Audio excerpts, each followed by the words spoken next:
aquilo que pertence ao nosso estudo, que seria com relação à doutrina espírita. Aqui ela dá alguns tópicos relativos ao catolicismo, aos evangélicos, ao espiritismo e testemunho de Jeová. E nós queríamos aqui fazer um breve comentário com relação ao divórcio, onde o articulista escreve que o espiritismo não admite o divórcio se o casal vive em crise e está pagando dívidas espirituais de outras encarnações. O divórcio pode levá-los a reencontrar-se numa próxima encarnação para resolver a dívida. Isso é o que está textualmente escrito. E nós queríamos dizer que essa afirmativa de que o espiritismo não admite o divórcio não é verdadeira. Primeiro porque cada união conjugal está ligada a inúmeras e complicadas relações no presente e principalmente no passado, de outras encarnações, é claro.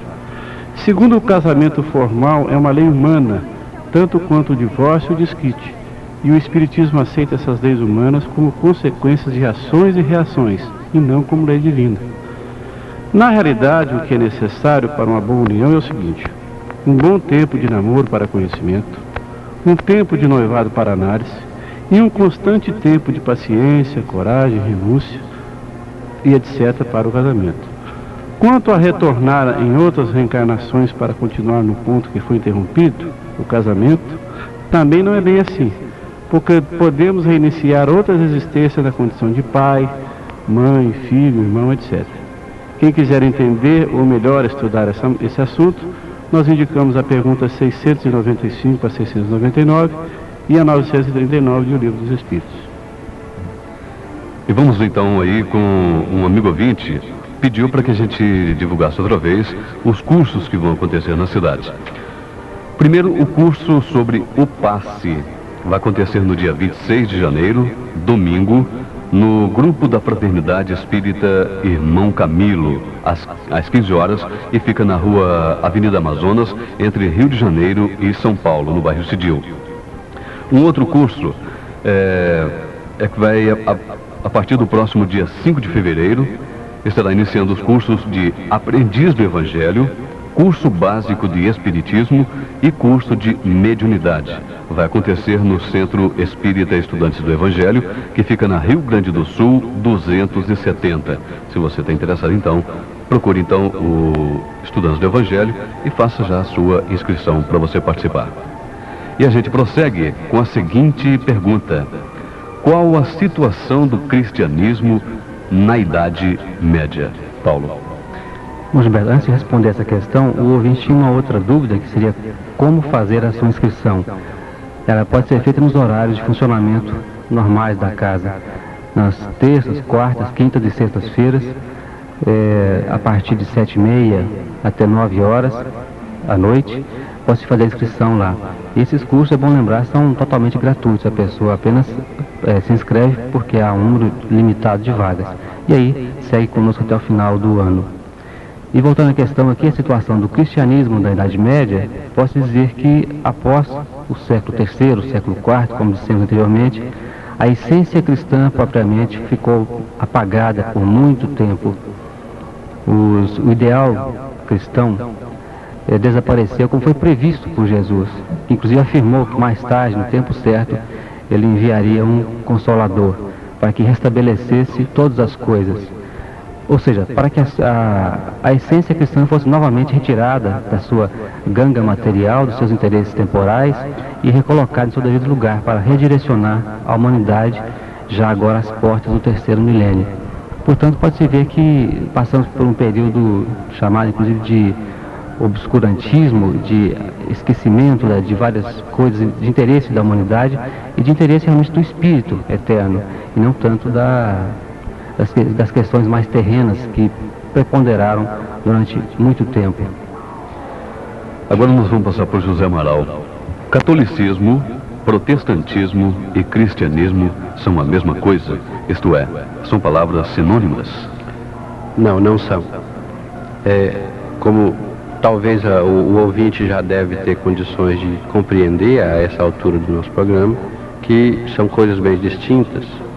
Cristianismo é uma religião, vamos dizer assim, que surgiu a partir da observação dos apóstolos da vida de Jesus, do seu comportamento, do seu relacionamento com os outros.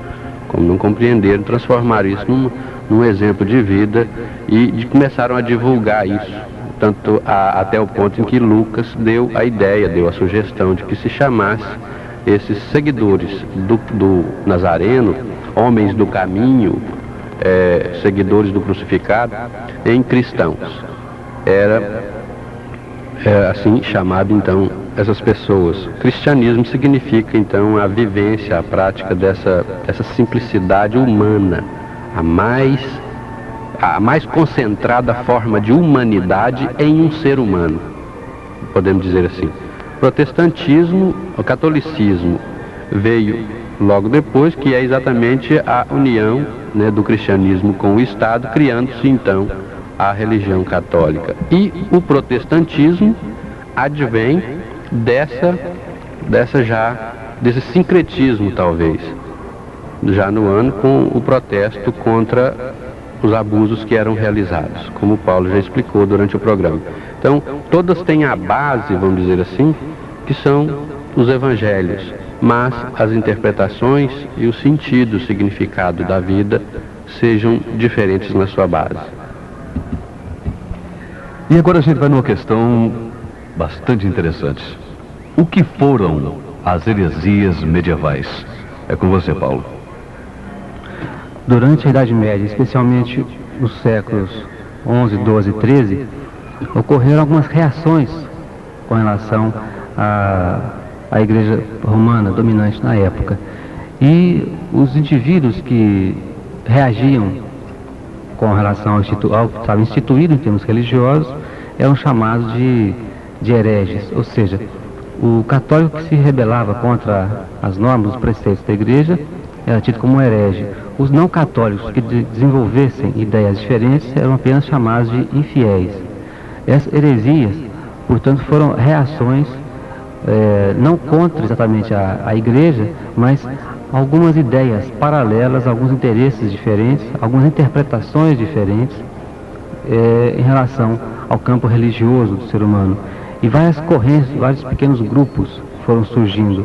Isso, inclusive, tem algo a ver com as próprias cruzadas, num fenômeno curioso de migração das pessoas e de crises espirituais, porque populações inteiras passavam. É um aspecto histórico curioso, não teríamos tempo de abordá-lo no programa de hoje. Nós pretendemos mais tarde desenvolver melhor esse tipo de assunto, mas fica aí a sugestão para que os nossos ouvintes possam ler alguma coisa a respeito.